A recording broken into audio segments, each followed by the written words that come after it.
Dalam pelajaran di kampus dulu, saya memiliki sahabat bule yang bernama John Buchanan atau JB panggilannya. Anak ini iseng banget dan hobinya mengadakan sosial eksperimen. Dan sayalah yang selalu menjadi korbannya yang melakukan eksperimen impian-impian dia tersebut. John kalau sudah dapat ide di kepalanya ingin melakukan eksperimen, pasti di kelas tersebut dia mulai mengganggu saya. Dia lempar-lempar kertas yang dipuntir-puntir ke arah saya. Saya tahu dia pasti ada ide di kepalanya kalau udah kayak gitu. Kemudian di akhir kelas saya berkata, "What's up?" Itu aja yang keluar dari mulut saya yang singkat. Kemudian dia berkata, "You know what? I know why we have to salting the tips jar." Katanya dengan gaya bicara seperti B.J. Habibie, mantan presiden kita yang matanya berbinar-binar kalau dapat ide. Tapi kalimat menggaramin gelas toples itu apalagi anak ini punya istilah. Itu aja yang isi pertanyaan di kepala saya. John melanjutkan, "I got an idea. When the Professor Statler tells story about social validation it used by President Nixon." Catatan, Statler adalah dosen psikologi sosial favorit kami yang selalu memberikan personal story yang menarik di setiap contoh kasus. Salah satunya dia penasihat mantan presiden Amerika Nixon. Waktu itu demo besar-besaran di Amerika menentang invasi Amerika di Vietnam. Gallup poll mencatat bahwa 60% warga Amerika tidak ingin melanjutkan perang di Vietnam dan akan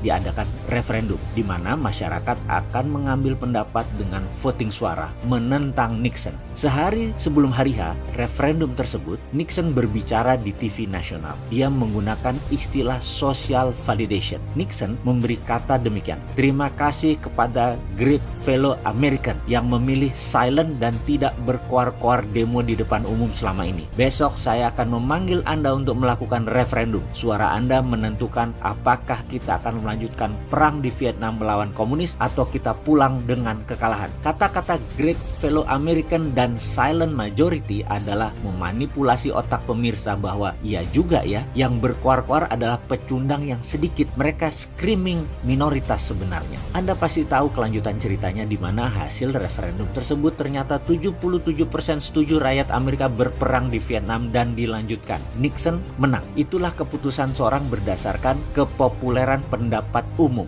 Great fellow majority yang diimagekan. Jadi ketika John bilang dia dapat ide dari cerita Nixon, saya nggak nyambung. Tes apa yang bakal dilakukan dengan salting the jar? That's what we're gonna do at the student center. We find a nice girl, two of them minimum, Caucasian but tan, brunette, dan dia merinci detail harus bule, matanya agak oriental, sipit sedikit, kemudian puppies eyes, rambut hitam, jangan terlalu tinggi, bola matanya hitam atau dark brown. Saya bilang, "Why it's so, John? You are crazy geek." Crazy geek adalah nickname John yang saya kasih. Blonde girl, blue eyes itu cantik tapi tidak mewakili ras dan etnik secara kebanyakan. Rambut hitam di dunia ini 70%, mata kecil 55%, tan color skin bahwa gelap warna kulit merupakan 70% manusia di dunia ini. Bola mata hitam dan coklat juga merupakan mayoritas manusia di dunia ini. Jadi seseorang dengan spesifikasi seperti itu disukai mayoritas. Ingat, kita sedang membuat analisa berdasarkan popularitas, social validation. Yang saya jawab, "Where do I get this kind of girl?" "I don't know." Dia jawab kemudian, "Use your intuition, rowing guy." Dia menyebut saya dengan rowing guy. "Because you yourself are almost represent those human liking possibility." Wah, begitu John bilang saya mewakili kesukaan manusia terbanyak, yaitu mata sipit, rambut hitam gak terlalu tinggi, GR banget saya. Walking on the moon, terbang rasanya. Jalan saya langsung chest up, dada membusung, superhero effect langsung saya mainkan. Saya jalan dengan percaya diri dan saya tersihir dengan si John on the hot itu. Jadi kemudian ketemu cewek spesifikasi tersebut, saya langsung sapa dengan pede. "Excuse me, would you like to be one of our respondents on social psychological experiments? It's called salting the tipping jar." Dan heran saya, 5 cewek saya dekati dan memintanya semua jawab, "Okay, it sound nice, it sound great." Saya heran, kok pada mau ya? Dan ini membuat saya GR berlebihan. Kayaknya memang saya masuk most human liking possibility gitu ya.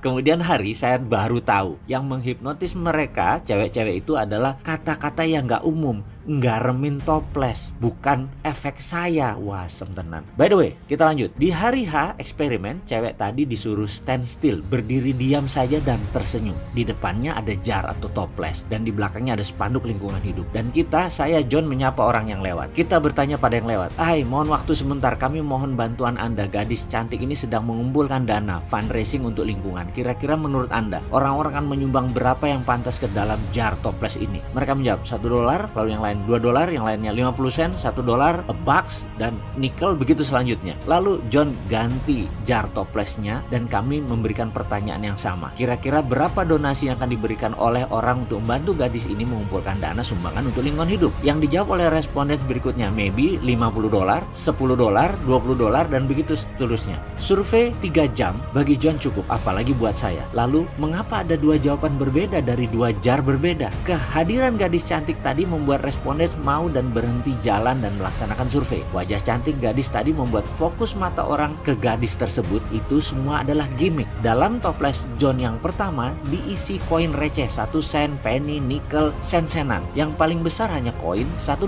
Ternyata responden melirik isi jar tidak sadar, walau mata ke gadis cantik, tapi bahwa sadar seseorang memerlukan popular decision, memerlukan social validation. Koin receh itu referensi, karena itu mereka menjawab receh. Begitu jar diganti dengan uang $50, $10, referensi bawah sadar kelompok kedua dalam pengambilan keputusan yang populer adalah uang kertas tadi. Itulah sebabnya kalau kita datang ke Starbucks, dalam toples pasti tips ada uang kertasnya dan banyak, sehingga sewaktu Anda ingin memberikan tips bukan receh tetapi uang kertas. Itulah teori salting the tipping jar ala John. Mudah-mudahan cerita ini bermanfaat.